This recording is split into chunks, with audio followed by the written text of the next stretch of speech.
राष्ट्र प्रथम रहता है, तो राष्ट्र के जो भी चैनल्स है, उनको बहुत सारे चैनल्स को मैं इंटरव्यू दे चुका हूं। तो मैं शुरू करता हूं महाराष्ट्र से और बाद में मैं हिंदी और इंग्लिश दोनों लँग्वेज में बात करूंगा। नमस्कार. आपल्या बरोबर खूप दिवसांनी बोलतोय. या ठिकाणी आल्यानंतर आणि बरोबर खूप दिवसांनी बोलतोय. या ठिकाणी आल्यानंतर आणि विशेषतः आम्ही महाराष्ट्रातून निघाल्यानंतर आपल्याशी कमी वेळा बोलण्याची संधी मिळाली आणि आता आदरणीय शिंदे साहेब जे आमचे नेते आहेत, त्यांनी मला सांगितलेलं आहे, की ऑफिशियली तुम्ही कम्युनिकेट करायचं प्रेसशी. कारण बऱ्याचशा वेळेला कम्युनिकेशन नसलं, तर लोकांमध्ये गैरसमज निर्माण होतात आणि हे गैरसमज निर्माण झाल्यानंतर त्याचं उत्तर देणं आवश्यक असतं. तर एक गैरसमज असा आहे, की आम्ही शिवसेनेमधून बाहेर पडलेलो आहोत. आम्ही अजूनही शिवसेने पक्षाचेच सदस्य आहोत. आम्ही सर्वजण शिवसेना पक्षाचे सदस्य आहोत. परंतु अनेक वेळेला असं होतं, की पक्षाच्या आमदारांची जी मतं असतात, या मताप्रमाणे काही निर्णय व्हायला लागतात. त्यांचे काही अधिकार असतात. त्यांच्या कॉन्स्टिट्युएन्सीज आहेत. आपल्या राज्यामध्ये विविध कामं व्हावी अशी त्यांची अपेक्षा असते आणि ते सरकार चांगलं चालावं, जी आपली जबाबदारी आहे. म्हणून आम्ही अनेक वेळा सुचवलेलं होतं आमच्या पक्षप्रमुखांना, की आपण एक निर्णय घेऊया, की ज्या युतीमध्ये आपण लढलो, त्याच्याच बरोबर आपण राहूया. असा एक निर्णय सर्व आमदारांनी मिळून घेतलेला होता. कित्येक दिवस आम्ही उद्धव साहेबांना हे सांगत होतो आणि आमची अशी अजून सुद्धा समजूत आहे, की पुढे सुद्धा ते आमचं ऐकतील. कारण ज्यावेळेला एवढी लोकं सांगतात, एवढी लोकं एकत्र येतात, त्यावेळेला त्याच्यामध्ये काहीतरी सबस्टन्स असणार. म्हणजे त्याच्यामध्ये काहीतरी असं आहे, की जे सर्व लोकांना खटकलेलं आहे आणि याच्यामध्ये कोणी आम्हाला सांगितलेलं नाही, की तुम्ही असं करा. आम्ही स्वतःहून हा निर्णय घेतलेला आहे आणि शिंदे साहेब हे मुळातच आम्हाला नेते म्हणून आदरणीय उद्धव साहेबांनी दिलेलं आहे आणि त्याच्यामुळे त्यांच्या संपर्कामध्ये सर्व आमदार होते आणि सर्वांनी मिळून ठरवलं, की आपण आपलं जे मत आहे, हे आपण मत असंच ठेवावं आणि आम्ही आमचं मत तसंच ठेवणार आहोत. जे 2/3 बहुमताचा जो विषय आहे, हा कॉन्स्टिट्युशनल रिक्वायरमेंट आहे, की घटनात्मक तरतूद अशी आहे, की तुम्हाला तुमचं मत वेगळं मांडायचं असेल, तर तुम्हाला ते 2/3 बहुमत लागतं आणि ते 2/3 बहुमत आमच्याकडे आहे आणि त्याच्याचमुळे ज्या मीटिंग पूर्वीचे नेते बदलण्याच्या संदर्भात सुद्धा ज्या मीटिंग झाल्या, त्याच्यामध्ये 16 ते 17 आमदार उपस्थित होते. तर त्यावेळेला एखाद्या पक्षाचं रजिस्ट्रेशन होतं. त्यावेळेला जेवढे निवडून आलेले आमदार असतात, सगळे आपल्या पक्षाचं आणि त्या गटाचं रजिस्ट्रेशन करतात. त्याच्यामध्ये आमची संख्या 56 होती. आता ती 55 झालेली आहे आणि 55 आमदारांचा नेता बदलायचा असेल, तर तो 16 लोकं एकत्र येऊन तो नेता बदलू शकत नाहीत आणि त्याच्यामुळे जो काही निर्णय आदरणीय उपाध्यक्षांनी दिलेला आहे, त्या निर्णयाला आम्ही चॅलेंज करणार आहोत कोर्टामध्ये आणि तो निर्णय आम्हाला मान्य नाही आणि घटनात्मक दृष्ट्या सुद्धा ज्यांच्याकडे 2/3 बहुमत असतं, त्यांना आपला नेता निवडण्याचा अधिकार आहे आणि शिवसेना हा जो पक्ष आहे आपल्या विधिमंडळातला, त्याचं नेतृत्व आदरणीय शिंदे साहेब करतायत. कोणीही आपला पक्ष सोडलेला नाहीये आणि पक्षाचं नाव काय असेल, तर आम्ही अनेक लोकांशी चर्चा केली. हे पक्षाचं नाव नाही आहे. आम्ही स्वतःला काय म्हणायचं, की आम्ही असंच म्हटलं, की शिवसेनेपेक्षा आम्ही वेगळे आहोत का? नाही. तर आम्ही बाळासाहेबांचा विचार मांडणारी लोकं एकत्र आलेलो आहोत. त्याच्यामुळे आम्ही आमच्याकडे म्हणताना हे म्हणतो, परंतु आम्ही काय गटाचं नाव असं वेगळं मागितलेलं नाही. शिवसेनेमध्ये ही जी आपले सदस्य आहेत, या सदस्यांची संख्या 2/3 पेक्षा जास्त असल्याने त्याचे नेते हे एकनाथजी शिंदे असतात.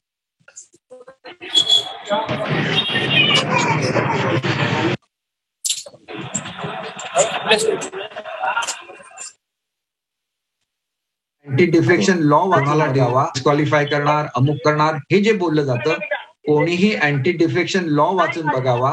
त्याच्यामधल्या ज्या तरतुदी आहे, तुम्हाला जर पक्षाने व्हीप काढला आणि व्होटिंगमध्ये किंवा व्होटिंगसाठी ऍबसेंट राहून तुम्ही जर तो व्हीप मडला सदनामध्ये, विधानसभेमध्ये, तरच तुम्हाला डिस्क्वालिफिकेशन अट्रॅक्ट होतं.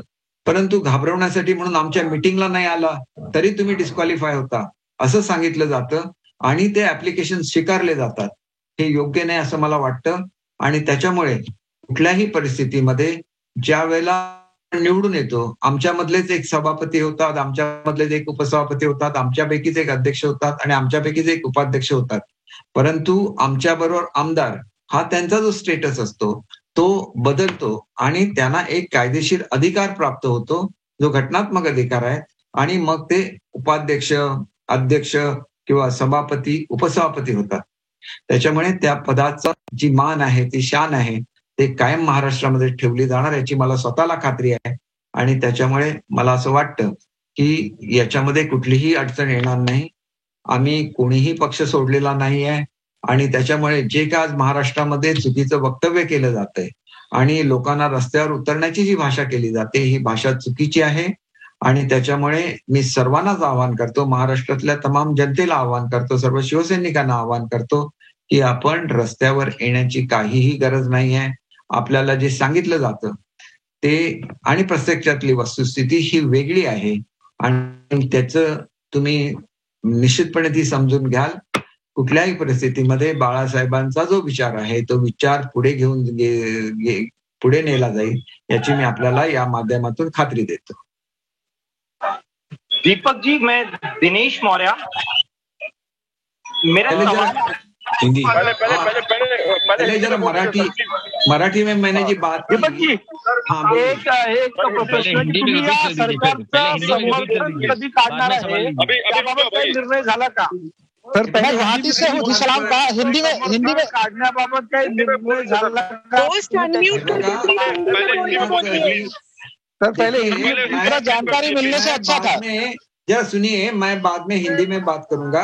जो हिंदी के क्वेश्चन है, आप हिंदी खत्म होने के बाद हिंदी के क्वेश्चन पूछिए। अंग्रेजी जो है सर पहले आप मराठी पूरा खत्म कर लीजिए। हाँ, मराठी ये हमारे स्टेट से दीपक जी, बाळासाहेबांचं नाव वापरायचं नाही सर, हिंदी में बोल दीजिए पहले, उसके बाद क्वेश्चन आंसर कर लीजिए सर, नाव तुम्ही देऊ शकत नाही सर हिंदी में बोल दीजिए। आम्ही शिवसेनेच्या तिकिटावर निवडून आलेलो आहोत, त्याच्यामुळे आमच्याकडे 2/3 बहुमत असल्यामुळे आम्ही शिवसेनेचेच सदस्य आहोत, शिवसेनेच्या विधिमंडळाचे सदस्य आहोत. दीपक जी, मी बाळासाहेबांचं नाव आपण वापरू शकत नाही. आता प्रश्न असा आहे की अपात्र आमदारांना आता नोटीस पाठवली जाणार आहे. अपात्र आमदारांना नोटीस पाठवली जाईल. अपात्रतेची नोटीस संध्याकाळपर्यंत पोहोचेल. या नोटीस संदर्भात काय भूमिका घेतली जाणार आहे? इसके बारे में थोड़ा सा बहुत बता दीजिए सर। देखिए,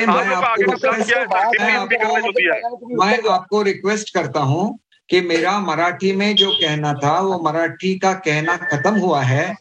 जब मैं हिंदी में बात करूंगा तो हिंदी के जो क्वेश्चंस है उसका आंसर करूंगा, और जब अंग्रेजी में बात करूंगा तो अंग्रेजी के जो क्वेश्चन है उसका भी जवाब दूंगा। है और प्रश्न पूछिए, मैं हर एक का जवाब। ठीक है सर, ठीक है सर, हिंदी में एक बार बोल दीजिए। लाइव जा रहे हैं, हिंदी में एक बार बोल दीजिए। हिंदी में ज्यादा कदम बोलते हैं। मराठी का सवाल अपात्र आमदारांना नोटीस संदर्भात आपण काय भूमिका घेणार आहे? त्या नोटिसा मिळाल्यात का? हे बघा, नोटिसा मुळात कशाबद्दल काढल्या तर आताच मी तुम्हाला सांगितलं की फ्लोर ऑफ द हाऊसवर एखादा जर व्हीप काढलेला असेल तर तो व्हीप मोडला तरच त्याच्यामध्ये डिस्क्वालिफिकेशन आहे. तुम्ही एखाद्या पार्टीच्या मिटिंगला गेला नाही म्हणून तुम्ही डिस्क्वालिफाय होऊ शकत नाही. तुम्ही अँटी डिफेक्शन लॉ वाचून बघा. अशा तऱ्हेच्या ज्या आपण ज्याला हे म्हणतो युक्त्या असतो, त्या युक्त्या ज्यांच्याकडे बहुमत नाही अशी लोक वापरू शकतात. आज राष्ट्रवादी आणि काँग्रेसचं बहुमत संपलेलं आहे आणि त्याच्यामुळे त्या युक्त्या ते वापरू शकतील. आता त्याच्यामध्ये माझी अशी विनंती आहे की हे सगळं झाल्यानंतर जे काय कोणाशी बोलायचं असेल याचे अधिकार शिंदे साहेबांना दिलेले आहेत. शिंदे साहेब आपल्या पक्षाच्या सुद्धा संपर्कामध्ये आहेतच, त्याच्यामुळे त्यांना जो काय निर्णय घ्यायचा तो घेऊ शकतील. पण कुठल्याही परिस्थितीमध्ये आमचा पाठिंबा काँग्रेस आणि राष्ट्रवादीला नाही. दीपकजी, शिवसेना तुम्ही हा पाठिंबा नाही पाठिंबा नाही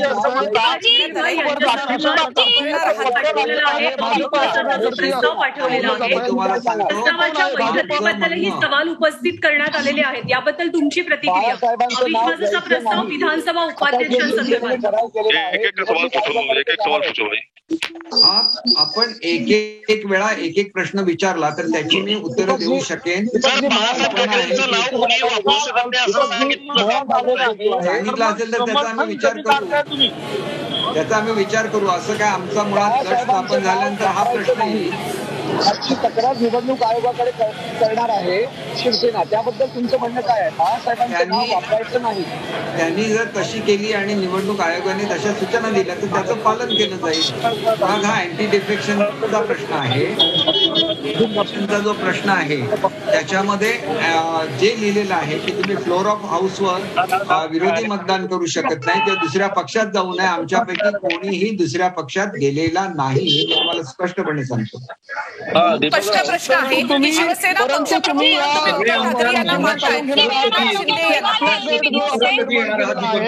तो शिवसेनेचा पाठिंबा आपण काढून घेणार का? आपण शिवसेनेचा पाठिंबा काढून घेणार आहात का? याला जोडून सर असा प्रश्न आहे, शिवसेनेचा आम्हीच विधिमंडळ पक्षामध्ये शिवसेना म्हणजे आम्हीच आहोत ना. मग आम्ही पाठिंबा कशाला काढू?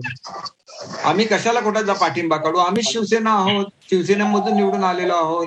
आमचा विधिमंडळामधला पक्ष आहे, त्याचे नेते शिंदे साहेब होते, त्यांना कोणीतरी काढण्याचा प्रयत्न केला म्हणून आम्ही 2/3 बहुमत आमचं सिद्ध करू. शिंदे साहेब हेच आमचे गटनेते राहतील. आपल्याला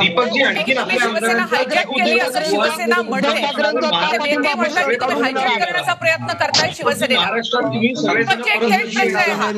शिवसेना हायजॅक केली शिंदेनी असं म्हटलं जातंय, यावर उत्तर अपेक्षित आहे तुमचं? शिवसेनेला कोणीही हायजॅक केलेलं नाही. आम्ही शिवसेनेच्याच विचारांचे आहोत, बाळासाहेबांच्या विचाराचे आहोत. शिवसेना हायजॅक केली होती काँग्रेस आणि राष्ट्रवादी. ज्या राष्ट्रवादीने महाराष्ट्रात तुम्ही आमचा पक्ष हायजॅक करण्याचा प्रयत्न केलेला होता. आमच्या आमदारांना पराभूत करण्याचा प्रयत्न केलेला होता. आमच्या खासदारांना सुद्धा त्रास होतोय. अशा परिस्थितीमध्ये शिवसेनेचं अस्तित्व टिकावं म्हणून हा निर्णय घेतलेला आहे. आज न उद्या महाराष्ट्रात परत कधी येणार आहात? सगळे आमदार महाराष्ट्रात परत कधी येतील? दीपकजी महाराष्ट्रात पुन्हा कधी येणार आहात?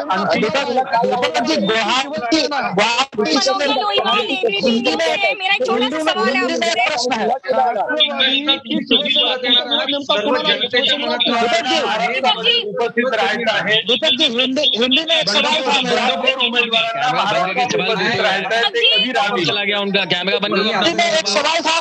असं करतो. माझ्या महाराष्ट्रातल्या सगळ्या बांधवांना माझी विनंती आहे, मी करतो, मी उशिरापर्यंत बसेन. आता हिंदीचे जे प्रश्न आहेत त्याला मी उत्तर देतो. इंग्रजीच्या प्रश्नाला जेवढा वेळ वाटेल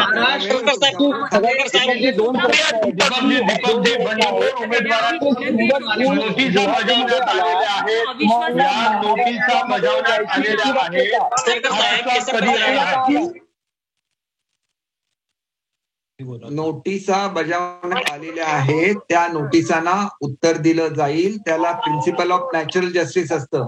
आम्ही बाहेर आहोत. उद्या शनिवार रविवार आहे आणि हे गृहीत धरून 24 तासाच्या 48 तासाच्या नोटिसा देण्यात आलेल्या आहेत. एवढी कोणतीही अर्जन्सी नाही आहे. त्याला प्रिन्सिपल ऑफ नॅचरल जस्टिस आहे. त्यांनी 1 आठवड्याची मुदत द्यायला पाहिजे होती. ती मुदत आम्ही घेऊ त्यांच्याकडून, त्यांना विनंती करून, आणि आम्ही त्याची रीतसर उत्तरं देऊ. आणि माझी खात्री आहे की अँटी डिफेक्शन लॉ ज्याला लागूच होत नाही त्याला ओढून ताणून हा ऍक्ट लावण्याचा प्रयत्न करणं ही मुळात लोकशाहीची हत्या आहे.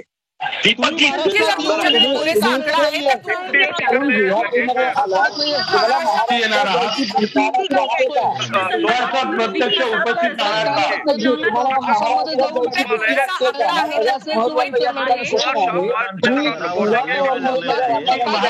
कधी येणार आहात?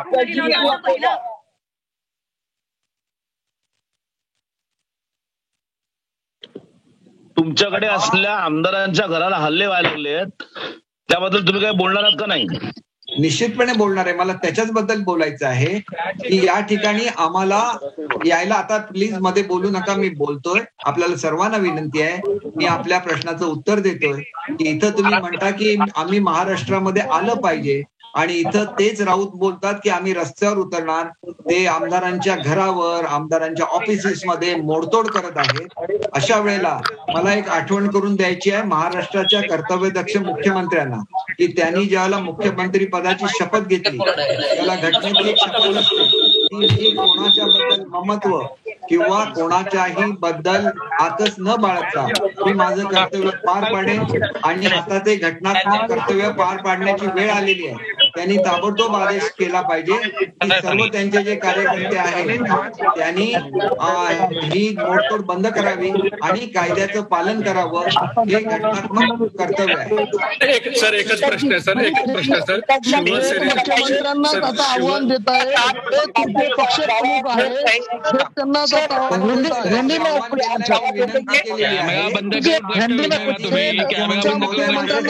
अत्यंत कर्तव्यदक्ष मुख्यमंत्री आहेत, मुख्यमंत्री आहेत.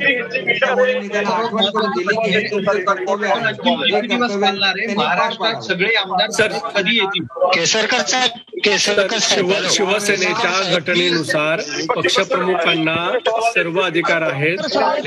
तर सर तुमच्या गटाच्या अतिशय विश्वासू म्हणून मातोश्री आणि उद्धव साहेब कायम आपल्याकडे बघत होते. आपण देखील त्या गोटात, शिंदे गटामध्ये सहभागी झाला. उद्धव ठाकरेंना एकाकी पाडले असं वाटत नाही का? अजूनही मी विश्वासू आहे. बाळासाहेब अपेक्षित होतं महाराष्ट्रामध्ये करून दाखवलेलं आहे. त्याच्यामुळे विश्वासार्हता आणि एकनिष्ठा बद्दल मला कोणी सांगू नये. मी वेळा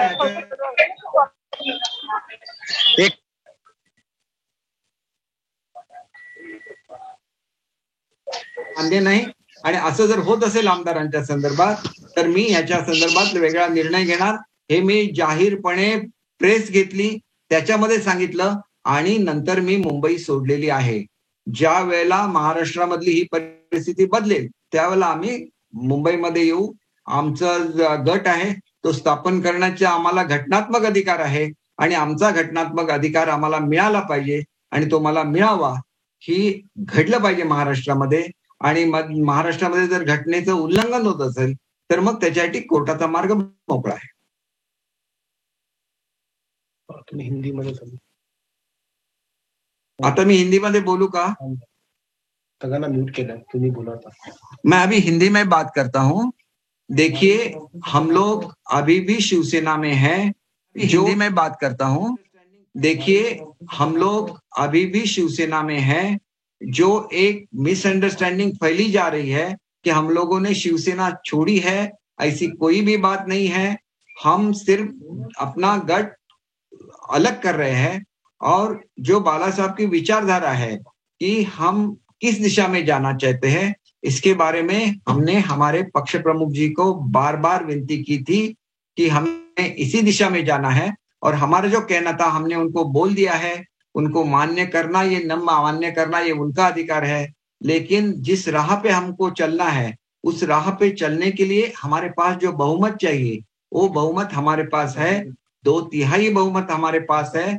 हमारे गट को क्या कहा जाए, या हम अगर शिवसेना है तो उस शिवसेना को क्या कहा जाए. अगर उसमें बाला साहब का नाम नहीं यूज करना है, ये बोल रहे हैं कोई महाराष्ट्र से कि वो इलेक्शन कमीशन को बोलेंगे, तो उनकी जिम्मेदारी. हमने अभी कुछ भी क्लेम नहीं किया. हमारा क्लेम इतना ही है, हम शिवसेना के सदस्य हैं और रहेंगे और हमारा अलग गुट रहेगा. क्योंकि जो नए नेता चुने गए हैं उनको चुनने का अधिकार बहुमत से ही होता है.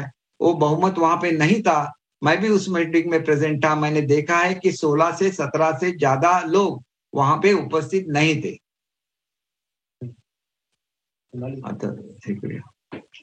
तो आपको कुछ सवाल पूछना होगा तो आप जरूर पूछिए, लेकिन उससे पहले मैं आपको एक चीज बोलना चाहता हूं कि मेरी एक रिक्वेस्ट है ऑनरेबल चीफ मिनिस्टर से कि वो कॉन्स्टिट्यूशनल हेड है महाराष्ट्र के, तो उनका ये कर्तव्य है कि आज जो दंगे चल रहे हैं महाराष्ट्र में वो तुरंत एक बार वो कॉल करेंगे तो ये सब दंगे बंद हो जाएंगे.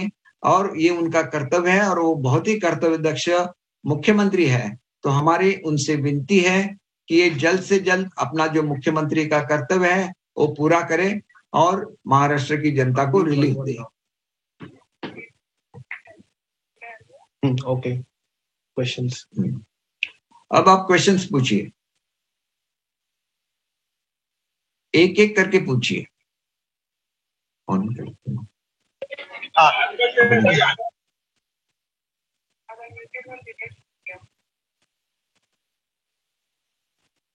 आपण हे करू शकतो ना, कोणाला चूज करायचं? नाही, त्यांना हात दाखवतात त्यांना। Hello Deepak sir, Urvashi Khona this side from news X and India news. Sir आपसे दो चीजें, ये सवाल है, एक तो ये कि क्या आप अभी भी उद्धव ठाकरे को अपने हेड मानते हैं? बाला साहेब आपके नेता है, उद्धव ठाकरे आपके नेता है, या एकनाथ शिंदे आपके नेता है? दूसरा सर, ये जो नोटिस है इनको आप किस तरह से रिस्पॉन्ड करेंगे? क्योंकि उनका ये कहना है कि शेड्यूल 10 के हिसाब से आपको किसी के साथ मर्ज होना होगा, तो क्या प्रहार या बीजेपी होगा या किस तरह से चीजें होगी? नहीं, मर्ज होने की जरूरत नहीं है। जिन्होंने भी अपना अलग गुट बनाया था उनको अलग बैठने की व्यवस्था हर जगह पे होती है। जब मुंबई कॉर्पोरेशन में अलग गट बना था मनसे का, तो उनको अलग से रिकॉग्निशन दी गई थी। तो ये सब बातें होती रहती है और जो भी अरेंजमेंट होगा, हम लोग मर्ज नहीं हो रहे। आपके सवाल का जवाब है कि हम किसी भी पार्टी में मर्ज नहीं हो रहे।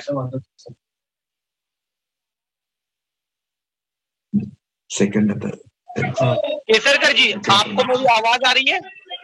केसरकर जी, हाँ, बोलिए। मैं दिनेश मौर्य, इंडिया टीवी से।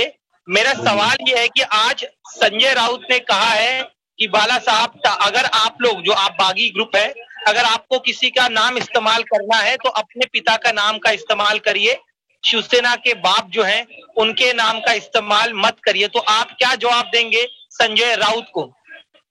उन्होंने जो बात कही वो हम लोग इसके बारे में जरूर सोचेंगे। हमारा नाम तो शिवसेना है ही है, तो उसमें और ऐड नहीं करना, ऐसे उनको लगता है तो हम लोग उसको शिवसेना बोलेंगे, उनका हम लोग आदर करेंगे।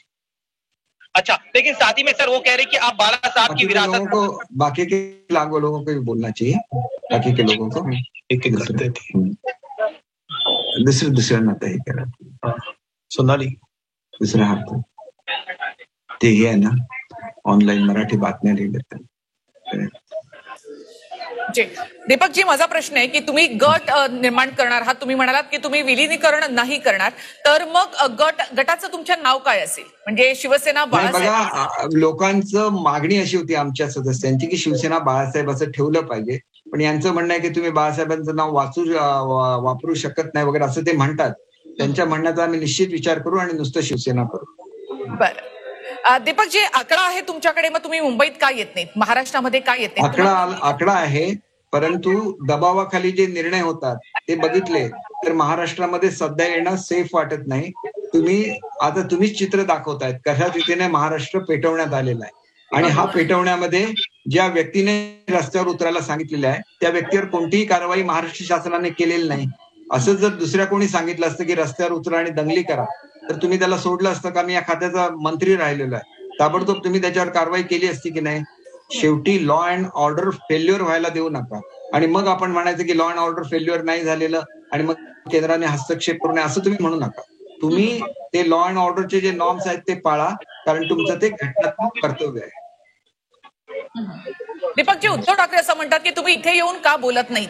तुम्ही इथे या, तुम्ही आमची माणसं आहात, तुम्ही आमच्या शिवसैनिक आहात, इथे या आणि इथे बोला। मग इथे का तो संवाद होत नाही? संवाद आम्ही केला ना मॅडम, येण्यापूर्वी मी उद्धव साहेबांना भेटलो, त्यांच्याशी बोललो, 5 सिनियर मिनिस्टर्स त्यांच्याशी बोलले। आमचं जे म्हणणं आहे आम्ही आदरणीय उद्धव साहेबांना सांगितलं, अजूनही त्यांनी त्याच्यावर विचार करावा। आणि मला एवढंच सांगायचं आहे की तुम्ही रस्त्यावर उतरण्याची भाषा आदरणीय राऊत साहेबांनी केलेली आहे, परंतु आम्ही इलेक्शन लढवली, सेना भाजप युती म्हणून लढवली। ज्यावेळेला आम्ही भाजपला सोडलं त्यावेळेला भाजपची रस्त्यावर उतरले का लोक? उतरली नाहीत। खरं तर आम्हाला युती म्हणून मतदान झालेलं होतं, नाही केलं त्यांनी। तसंच जे काय होईल पुढच्या काळामध्ये, जो निर्णय होईल तो स्पोर्टिंगली स्वीकारला पाहिजे। तुम्ही आजच का म्हणता की आम्ही भाजप बरोबर जाणार आहे? आम्हाला ज्यावेळेला म्हणतात की तुमच्या नेत्याला बदला, त्यावेळेला आम्ही म्हटलं की आम्ही नेत्याला बदलणार नाही, कारण आमचं 2/3 बहुमत आहे। ज्यांचं 2/3 बहुमत आहे ते त्याला मान्यता आहे, घटनेने, ती मान्यता आम्हाला मिळावी. आता ती का पेंडिंग ठेवली हे तुम्ही उपाध्यक्षांना विचारलं पाहिजे. तो त्यांचा प्रश्न, त्यांचा प्रियोगिटिव्ह आहे. ती फार मोठी पोस्ट आहे, त्याच्याबद्दल मी काहीच बोलणार. उद्धव ठाकरेंनी तुम्हाला गद्दार असं म्हटलेलं आहे, त्यावर तुम्हाला काय म्हणायचं आहे? आणि दुसरी गोष्ट म्हणजे त्यांनी असं म्हटलंय की तुम्ही तुमच्या बापाच्या नावानं मतं मागा, माझ्या बापाच्या नावानं तुम्ही मतं मागू नका. तर यावर तुमचं काय अधिकृत मत आहे? बघा, आम्ही कोणाच्याच नावाने सध्या मतं मागितलेली नाही, कारण 2.5 वर्षानंतर इलेक्शन आहे. आणि त्यांना मला एवढंच सांगायचं आहे की आम्ही कुठल्याही पक्षामध्ये उभं राहून निवडून आलेलो आहोत. त्याच्यामुळे फक्त शिवसेनेच्या नावावर लोक निवडून येत असतील तर सगळीच्या सगळी लोक ज्यांना उभं केलेलं आहे शिवसेनेने, सगळ्याच्या सगळ्यांना निवडून आले असते. परंतु त्याच्यामध्ये उमेदवाराचं सुद्धा गुडविल असतं, अधिक पक्षाची मतं असतात. अशी मतं प्रत्येक पक्षाकडे असतात. जशी ती शिवसेनेकडे आहेत, तशी ती काँग्रेसकडे आहेत, तशी ती राष्ट्रवादीकडे आहेत आणि तशीच ती भाजपकडे सुद्धा आहेत. म्हणून जो पक्ष आपलं त्याचं असलेलं लोकांमधलं त्यांचं मतदान अधिक चांगला उमेदवार देतात, त्यांचे उमेदवार निवडून येतात. आज तरी महाराष्ट्राच्या विधानसभेमध्ये किमान 70 ते 80 उमेदवार असे आहेत की किंवा 100 उमेदवार असे आहेत की ते कुठल्याही पक्षाच्या चिन्हावर उभे राहिले तरी ते निवडून येतात. आपल्याकडे विखे पाटलांचं उदाहरण आहे. पूर्वी ते काँग्रेसचे नेते होते, भाजपच्या चिन्हावर उभे राहिले, भाजपवर निवडून आले. अशी लोक असतात, कारण त्यांचं काम त्यांच्या मतदारसंघात असतं, त्यांच्या जिल्ह्यामध्ये असतं. तर आपण त्याला चॅलेंज करू शकत नाही. ही एक बोलण्याची पद्धत आहे राऊत साहेबांची आणि ती पद्धत आम्ही फारशी सिरियसली घेत. दीपकजी, म्हणजे तुमच्या सगळ्यांच्या मनामधली खदखद ही पक्षप्रमुख म्हणून उद्धव ठाकरे यांना कधी कळलीच नाही असं तुम्हाला म्हणायचंय का? नाही बघा, असं नाही आहे. साहेब प्रत्येकाला समजून घेतात, पण निर्णय घ्यायला जो वेळ होतो या वेळेमध्ये लोकांची नाराजी वाढते. केसरकर जी, क्या आप जो है दिल्ली जाने वाले हैं या फिर आपका कोई दल गुजरात आने वाला? बातचीत की प्रक्रिया क्या शुरू हुई है? देखिए, पहले हमारा गट को रिकग्निशन देनी चाहिए. वो रिकग्निशन देने के लिए इतना समय निकाल रहा है, तो हम अगर वो नहीं दे रहे तो हम कोर्ट में जाएंगे. हमारा वहां पे जो एग्जिस्टेंस है, कितने सदस्य है, हम प्रूव करेंगे और हम वहां से ले लेंगे अपना. साथ ही में सर ये भी है कि शिवसेना की तरफ से कहा जा रहा है कि आप लोगों ने अपनी नाराजगी उद्धव जी को पहले बताई नहीं थी, जबकि 1 साल पहले एक हाई लेवल मीटिंग हुई थी इसी मुद्दे पर. उस बारे में थोड़ा सा रोशनी डालिए.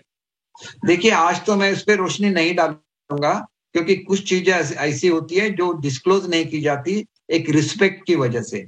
इसीलिए मैंने कहा था कि शांतता बनाए रखिए. हम लोग आपका जो रिस्पेक्ट है कायम ही रखेंगे, क्योंकि हमारे दिल में है वो रिस्पेक्ट है.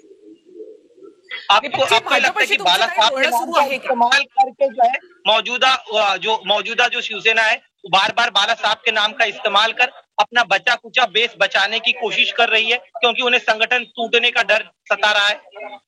देखिए, उनका संगठन कोई भी नहीं तोड़ रहा है. ये उनकी एक उनका भ्रम है कि कोई हमारा संगठन तोड़ना चाहते हैं. हम भी उस संगठन के मेंबर हैं, आज भी मेंबर है, कल भी रहेंगे. आपको क्यों लगता है कि हम उसको तोड़ने वाले हैं? और कल जाके उद्धव साहब को जब हकीकत का पता चलेगा तो शायद ये भी वो निर्णय ले कि हमने जो किया था वो सही नहीं लग रहा है लोगों को, तो हम अपना डिसीजन बदलते हैं. उनका वो ऑप्शन है, वो तो नेता है, वो कुछ भी कर सकते हैं. आपको लग रहा है कि कुर्सी के मोह की वजह से अब तक मेजॉरिटी नहीं होने के बावजूद भी आप लोग को मौका नहीं दिया जा रहा है, आप लोग की सच्चाई कबूल नहीं कर रहे हैं? नहीं, ऐसे बिल्कुल नहीं. हमारे नेता पे मैं कुछ भी आरोप नहीं लगाऊंगा. लेकिन सच्चाई तो यही है कि नंबर्स आपके पास है, उनके पास नहीं है. हाथ वर कर सकते हैं ना.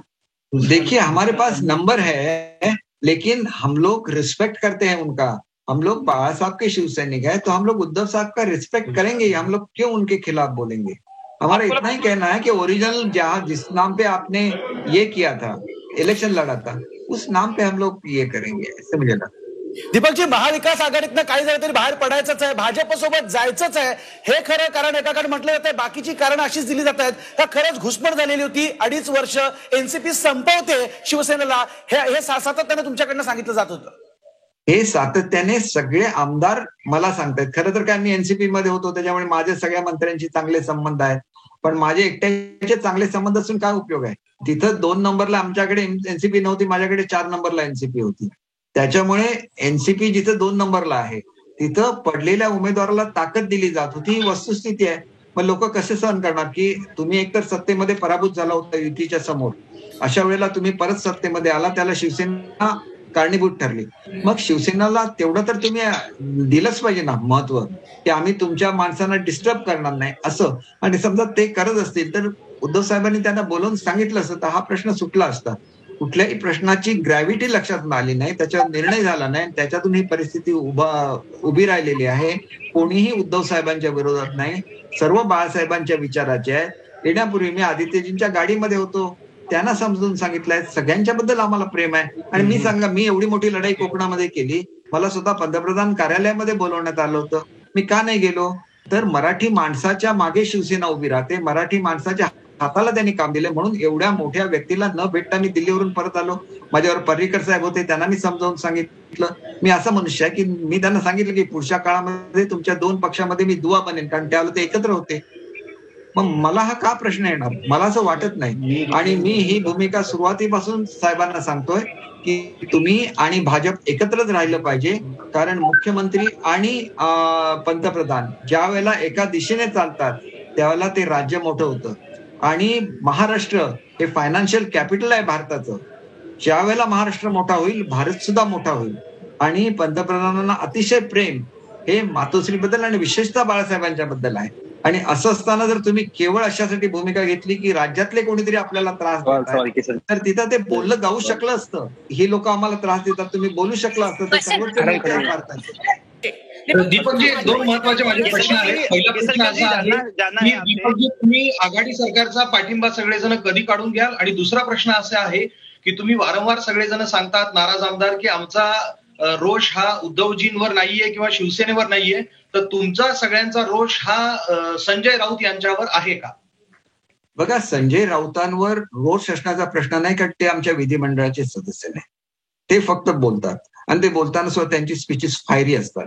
फायरी स्पीचेसने आग लागतेच, मग ती कोणाच्या मनामध्ये लागते, पक्षापक्षांमध्ये लागते, परंतु ती त्यांच्या बोलायची स्टाईल आहे. त्याच्यामुळे ती स्टाईल मी बदलू शकत नाही. आणि मी आज जरी काही बोललो तर त्यांच्याबद्दल सुद्धा मला आदर आहे ना, परंतु मी का त्यांच्याबद्दल बोलू? ते आमच्या विधिमंडळाचे सदस्य नसल्यामुळे आमचा त्यांच्याशी डायरेक्टली काही संबंध येत नाही. आमचा संबंध कशाशी येतो? तर भागाच्या विकासाची येतो, महाराष्ट्राच्या विकासाची येतो. तुम्हाला मी एक साधं उदाहरण देतो. आमच्याकडे एक स्कीम चालू होती अत्यंत गरीब लोकांची पर कॅपिटा इन्कम वाढवण्याची. त्याच्यामध्ये ज्यावेळेला ती स्कीम अजितदादांनी रद्द केली तर अजितदादा माझ्या जवळचे आहेत. मी त्यांना विचारलं की दादा असं का करताय? ते म्हणाले माझ्या काही कारणामुळे मी करतोय, परंतु मला जर मुख्यमंत्र्यांनी सांगितलं हे बंद करायचं नाहीये तर मी बंद करू शकणार नाही. तर त्याच्यानंतर मी अपेक्षा कोणाकडून करणार? मुख्यमंत्र्यांच्याकडून करणार. बरोबर आहे ना? माझ्याकडे एक मल्टीस्पेशालिटी हॉस्पिटल व्हायचं होतं, कारण कोकणातली सगळी माणसं गोव्याला जातात ट्रीटमेंटसाठी. मल्टीस्पेशालिटी हॉस्पिटल आवश्यक होतं. मी आदरणीय आमचे थोरात साहेब आहेत, मी गेली 2 वर्ष त्यांच्या ह्याच्यामध्ये चक्कर मारतो की तुम्ही एक नुसती मीटिंग घ्या. होय नाही काय ते मीटिंगमध्ये ठरलं, मीटिंग घ्या. त्यांनी मीटिंग घेतली नाही म्हणून मी उद्धव साहेबांना सांगितलं. आता त्यांना कोरोनाची अडचण होती, इतर अडचणी होत्या. मी तुम्हाला एक उदाहरण सांगितलं, हे फक्त माझ्या मतदारसंघातलं सांगितलं. अशी शेकडो उदाहरणं असणार, कारण हे रिजनचे प्रश्न आहेत. कोणाची जमीन वाटप व्हायची असणार, योग्य वेळेला निर्णय झाला म्हणून ते थांबलेलं असणार. मग आम्ही शिवसेनेचे आमदार आहोत, आमचे मुख्यमंत्री आहेत, आम्हाला जे वेटेज दिलं गेलं पाहिजे राज्यामध्ये, मग आम्ही का घेतलं मुख्यमंत्री पद शिवसेनेने? का चांगली डिपार्टमेंट नाही घेतली? सगळी चांगली डिपार्टमेंट राहिली राष्ट्रवादीकडे आणि काँग्रेसकडे. आमच्याकडे एकही चांगलं डिपार्टमेंट नाही. आहे का? एक ते युडी, दुसरं आहे ते उद्योग. ह्याच्या पलीकडे आमच्याकडे डिपार्टमेंट नाही. आम्हाला प्रत्येक वेळेला जाऊन त्यांच्याकडे हात जोडायला लागतात. पण हात जोडल्यानंतर हा मुख्यमंत्री महोदयांचा मनुष्य आला, याला तो मान दिला पाहिजे, याचं काम केलं पाहिजे. हे जर झालं असतं तर आम्हाला सुद्धा वाटलं पाहिजे असतं की मुख्यमंत्री पद घेऊन शिवसेना मोठी झाली. मुख्यमंत्री पद घेऊन शिवसेना जर संपणार असेल तर तिथं कुठेतरी विरोध करायलाच लागतो, कारण आम्हाला शिवसेनेचा अभिमान आहे. आम्ही त्या पक्षाच्या चिन्हावर उभे राहिलो. उद्या आम्ही असू, दुसरा असू, त्या पक्षावर उभा राहिलेला उमेदवार निवडून कधी येणार? ज्या वेळेला शिवसेनेकडून विकासाची कामं होणार. ज्यावेळेला विरोधी पक्षामध्ये शिवसेना होती त्यावेळेला लोकांची अपेक्षा नव्हती. ज्यावेळेला भाजप बरोबर काम करत असताना दुय्यम भूमिकेमध्ये शिवसेना होती त्यावेळेला सुद्धा लोकांची अपेक्षा नव्हती. परंतु ज्या वेळेला आमचे आदरणीय नेते मुख्यमंत्री बनतात त्यावेळेला खूप मोठी अपेक्षा ही आमची तर होती, जनतेची सुद्धा होती, आणि म्हणून ती पूर्ण झाली पाहिजे असं मला वाटतं. आणि तो जो विचार आहे हा सर्व आमदारांचा विचार होता आणि तो एकत्रित त्याचा विचार केला गेला नाही, त्याच्यामुळे ही ठिणगी पडली. ही ठिणगी कदाचित राज्यसभेच्या इलेक्शन पासून पडली आणि राज्यसभेमध्ये जी मतं फुटली होती ती ना शिवसेनेची फुटली होती, ना शिवसेनेला सपोर्ट करणाऱ्या लोकांची फुटलेली होती. आम्हाला जे लोक मतदान करण्यासाठी देण्यात आलेली होती आमच्या मित्रपक्षांकडून ती फुटली होती असं संजय राऊतांनी स्वतः सांगितलेलं आहे. मग त्याच्यावर काय निर्णय झाला हे आम्हाला सांगण्यात आलं नाही, आम्हाला विश्वासात घेण्यात आलं नाही. लोक मात्र शिवसेनेच्या लोकांकडे बोट दाखवत असे की ह्याच लोकांनी विरोधी मतदान केलं आणि मग त्याचा खुलासा व्हायला पाहिजे होता, त्याचं कारण शोधून काढायला पाहिजे होतं. ते काढलं नाही, ते लोकांना सांगितलं गेलं नाही. त्यामुळे त्याचा उद्रेक हा एमएलसीच्या इलेक्शन मध्ये झाला आणि त्याचा हा तुमचा रोष राष्ट्रवादी बोल रहा हूँ तुमचा रोष अजित पवार यांच्यावर आहे. नहीं बिल्कुल नहीं. बघा आप गए थे सूरत, उसके बाद आप यहाँ गुवाहाटी आए हैं और जो आरोप मतलब कई सवाल उठ रहे हैं कि आप 5 स्टार होटल में रुक रहे हैं, प्राइवेट जेट से यहाँ पर आ रहे हैं, तो आखिर इन सब का खर्चा कौन कर रहा है? तो इस पर भी कई सारे सवाल उठाए जा रहे हैं. ये ऐसे ही सवाल उठाए जाते हैं अलग अलग स्टेट में, और उनके आमदार जब जाते हैं तो वो क्या ऑर्डिनरी होटल में रुकते हैं क्या? हर किसी को, हमारे यहाँ आमदार को अच्छी तनख्वाह है तो अपना खर्च वो खुद कर सकता है. और जब हमें कोई इनवाइट करता है, जैसे समझिए शिंदे साहब ने इनवाइट किया, तो शिंदे साहब हमें कुछ भी फ्री नहीं लेते हैं, उसका पैसा भरते हैं, ऑफिशियली भरते हैं, उनसे जो भी कंसेशन है वो लेते हैं, पर पैसा भर के हम लोग यहाँ पे रहते हैं. हम लोग मुफ्त तो नहीं रहते हैं और कोई भी पार्टी हमारा खर्चा नहीं उठा रही है. हमारे जो नेता है शिंदे साहब, उन्होंने हमें बुलाया, उन्होंने बोला कि ये फ्लाइट से आपको आना है, हम उस फ्लाइट में बैठ गए, यहाँ पे आ गए. फिर जो भी पेमेंट करना है वो पेमेंट कर देंगे, उसका कुछ सवाल नहीं है. आप क्यों बार बार उठा रहे हैं? आपको क्यों लगता है कि बीजेपी इसके पीछे? बीजेपी इसके पीछे बिल्कुल नहीं है. ये हमारा प्रॉब्लम अगर सॉल्व होता है तो हम लोग भी बात कर रहे हैं ना, शिंदे साहब भी साहब से बात कर रहे थे, बाकी के नेताओं से बात कर रहे थे, वो बोल रहे थे कि आज भी आप निर्णय ले लो कि आप बीजेपी के साथ गठबंधन बनाओ. उन्होंने सुना नहीं, तो उनका अधिकार है, हम क्या बोल सकते हैं, वो हमारे नेता है, उसके बारे में कुछ. केसरकर जी हाँ बोलिए. केसरकर जी, वहां पे वक्त लग रहा है, तो इसकी वजह से वहां पे जो आमदार है आपके, वहां अस्वस्थता बढ़ रही है, तो वैसी न्यूज आ रही है, तो वहां का क्या माहौल है? और आपने जो कहा कि हम इस बार सत्ता में है, तो पिछले 5 साल में भी आप सत्ता में थे, बीजेपी के साथ थे, उस टाइम आपके काम कुछ नहीं हुए क्या? आप भी उस टाइम आमदार थे, वो काम हुए कि नहीं आपके? हुए, इसलिए हम लोग जीत के आए ना. हुए इसलिए जीत के आए. जब हमें कोई भी डिफिकल्टी आती थी उस वक्त तो हम उद्धव साहब को जाके बोलते थे, और जब वो देवेंद्र फडणवीस जी से बात करते थे तो देवेंद्र फडणवीस जी वो कर देते थे. हमारा जो भी है, हमारे यहाँ के रास्ते हैं, एक बार उद्धव साहब ने बोल दिया तो वो तुरंत काम करते थे, क्योंकि वो कोऑर्डिनेशन था. और उद्धव साहब का एक दर्जा है महाराष्ट्र में, वो जब किसी को बोलते हैं कि ये करना है तो हो जाता है, वो हो जाता था. अगर नहीं होता था तो हम उद्धव साहब के साथ जाते थे.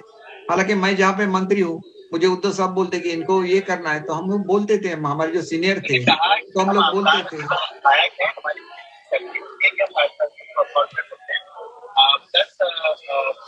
दीपक केसरकर जी, एक म्हटलं जात आहे की तुम्ही ईडीच्या भीतीमुळे भाजप सोबत गेलेला आहे, नेमकं काय कारण आहे?